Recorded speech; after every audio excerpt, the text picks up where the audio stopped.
ભાવનગર જિલ્લાના લોક પ્રશ્નો સાંભળતા દિવ્યેશભાઈ સોલંકી રાજ્યમંત્રી પરસોત્તમભાઈ સોલંકીના પુત્ર યુવા નેતા દિવ્યેશભાઈ સોલંકીએ ભાવનગર જિલ્લા ઘોઘા તાલુકા શિહોર અને ભાવનગર તાલુકાના લોકોના લોક પ્રશ્નો સાંભળી જલ્દીથી નિરાકરણ લાવવા માટે પ્રયત્ન કરવા જણાવ્યું હતું। Story report by Anil Gohil Bhavnagar સાથે કેમેરામેન મનાલ રાજ્યગુરુ। આમ તો માનનીય મંત્રી શ્રી પરસોત્તમભાઈ સોલંકીના નેતૃત્વમાં અને ગુજરાત પ્રદેશની ભાજપાની સરકાર અને માનનીય ભૂપેન્દ્રભાઈ પટેલ સીએમ સાહેબના નેતૃત્વમાં ઘણા બધા ગામડાઓમાં વિકાસના કામો થયેલા છે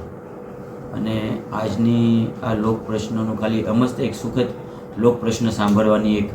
ક્ષમતા હતી, કારણ કે છેલ્લા 3 મહિનાથી પરસોત્તમભાઈની તબિયત નાદુરસ્ત હતી એટલે ઘણા ખરા આગેવાનોને મારે મળવાનું નહોતું,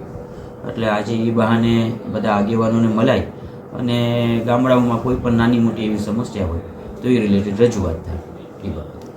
આજે કયા ગામના લોક પ્રશ્નો હતા અને કેવા પ્રશ્નો ખાસ થાય? તો ઘોઘા તાલુકાની 3 અમારી જિલ્લા પંચાયત સીટો, એના તમામ જિલ્લા સદસ્યશ્રીઓ, તાલુકા સદસ્યશ્રીઓ,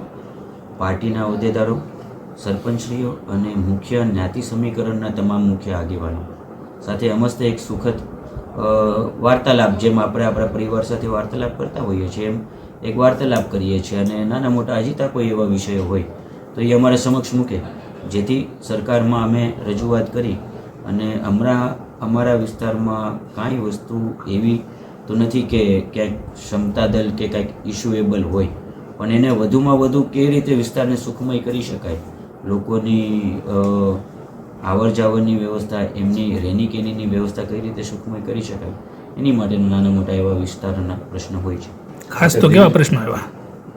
ખાસ કરીને ક્યાંક જે રોડ મંજૂર થઈ ગયા છે એને રોડ મંજૂર કર્યા પછીના ક્યાંક ગેરંટી પીરિયડમાં એના રીકાર્પેટિંગ હોય તો એવા કોઈ વિષયો આવ્યા છે, ક્યાંક ગામડાઓમાં કોઈ આયોજનના કારણે ક્યાંક લેફ્ટ ગ્રાન્ટ થઈ હોય તો એ ગ્રાન્ટને ફરીવાર કામ ચાલુ કરાવવાના એવા નાના મોટા વિષયો છે।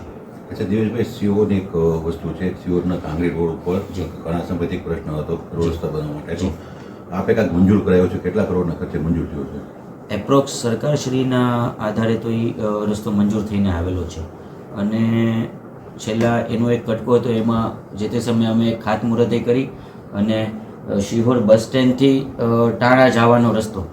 એના અડધા રસ્તાની તો કામગીરી ચાલુ કરાવી દીધેલી, બાકીનો જે રસ્તો હતો એ આ નવા સરકારના સમાવેશમાં આવ્યો છે અને ટૂંક સમયમાં એ રસ્તો સારી રીતે બની જાય। એક સરવાળો રસ્તો છે એ સરકારશ્રીના ઓલાથી સરથી લઈને બીજા હજી 4 રસ્તાઓ શિહોર તાલુકાના મંજૂર થયા છે, નોન પ્લાન રસ્તા આ વખતે મંજૂર થયા છે।